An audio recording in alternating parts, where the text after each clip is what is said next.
ছাত্র জনতার অভ্যুত্থানের ফলে আওয়ামী লীগ সরকারের পতনের পর মন্ত্রী, এমপি এবং দলের অধিকাংশ নেতাকর্মী আত্মগোপনে চলে যেতে বাধ্য হয়েছেন।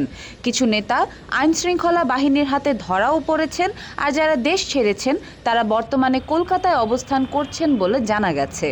তাদের মধ্যে সাবেক স্বরাষ্ট্রমন্ত্রী আসাদুজ্জামান খান সহ বেশ কয়েকজন প্রভাবশালী নেতাও রয়েছেন। পাশাপাশি যুবলীগ, ছাত্রলীগ, স্বেচ্ছাসেবক লীগ ও জেলা, উপজেলা ও ইউনিয়ন পর্যায়ের নেতারাও এখন কলকাতায় আছেন বলে জাতীয় এক গণমাধ্যমকে জানিয়েছেন কলকাতার কয়েকজন হোটেল কর্মচারী।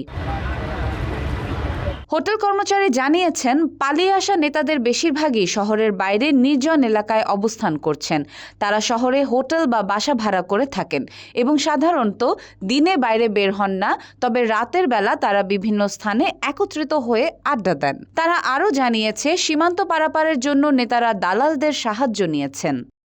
পুলিশের সূত্র অনুযায়ী এই নেতারা যশোর, ব্রাহ্মণবাড়িয়া, কুমিল্লা, হবিগঞ্জ, ফেনী, সিলেট, দিনাজপুরের হিলি ও পঞ্চগড়ের বাংলাবান্ধা সীমান্ত ব্যবহার করেছেন। সেখান থেকে তারা ভারতের ত্রিপুরা, আগরতলা, কলকাতা, আসাম ও মেঘালয় রাজ্যে চলে গেছেন।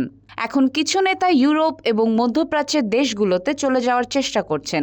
কেউ দুবাই, কেউ জার্মানি, কেউ বা যুক্তরাজ্যে ইতিমধ্যেই পাড়ি দিয়েছে বলে তথ্য পাওয়া গেছে। এদিকে এসব নেতাদের পারাপারের জন্য সীমান্তে দালাল চক্র গড়ে উঠেছে। চক্রের সদস্যরা প্রভাবশালীদের সীমান্ত পার করে দিয়ে বিপুল অঙ্কের টাকা হাতিয়ে নিচ্ছেন। জনপ্রতি 50,000 টাকা থেকে শুরু করে 25 থেকে 30 লাখ টাকা পর্যন্ত দিতে হয় সীমান্তের দুই পাশের দালালদের।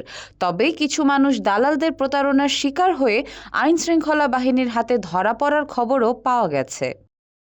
আওয়ামী লীগের সভাপতি মণ্ডলীর সদস্য ও সাবেক সংসদ সদস্য জাহাঙ্গীর কবির নানক, যুগ্ম সাধারণ সম্পাদক এবং সাবেক সংসদ সদস্য আ.ফ.ম. বাহাউদ্দিন নাসিম, সাবেক পররাষ্ট্রমন্ত্রী হাসান মাহমুদ, সাবেক স্থানীয় সরকার মন্ত্রী মোহাম্মদ তাজুল ইসলাম, সাবেক শিক্ষামন্ত্রী মহিবুল হাসান চৌধুরী নওফেল, সাবেক তথ্য প্রতিমন্ত্রী মোহাম্মদ আলী আরাফাত, সাবেক সংসদ সদস্য আলাউদ্দিন আহমেদ নাসিম এবং আলোচিত আওয়ামী লীগ নেতা নারায়ণগঞ্জের সংসদ সদস্য শামীম ওসমান সহ আরও অনেক নেতার দেশত্যাগের খবর পাওয়া গেছে।